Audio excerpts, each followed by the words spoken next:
Study motivation YouTube চ্যানেলে তোমাদের সকলকে স্বাগত।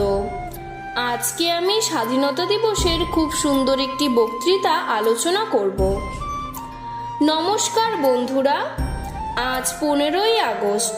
স্বাধীনতা দিবস উপলক্ষে সকলকে জানাই আমার আন্তরিক শ্রদ্ধা ও অভিনন্দন।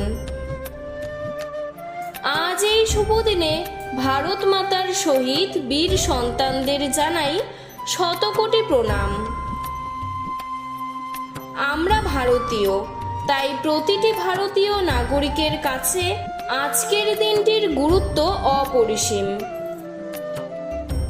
ব্রিটিশ শাসিত পরাধীনতার হাত থেকে প্রায় 200 বছর পর মুক্ত হয়েছিল 1947 সালের 15ই আগস্ট আমাদের এই দেশ।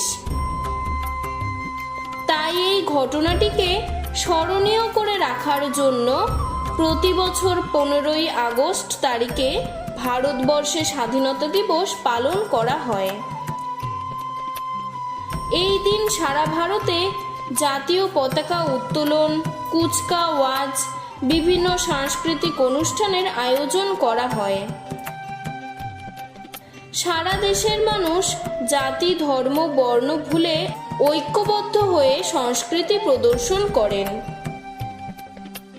এই দিনে প্রধানমন্ত্রী দিল্লির লালকেল্লায় জাতীয় পতাকা উত্তোলন করেন।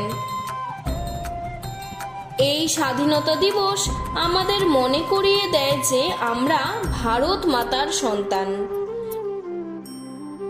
তাই আমাদের কর্তব্য ভারত মাতার সম্মান রক্ষা করা এবং আমাদের দেশকে বিশ্বের দরবারে সেরা দেশ হিসেবে প্রমাণ করা।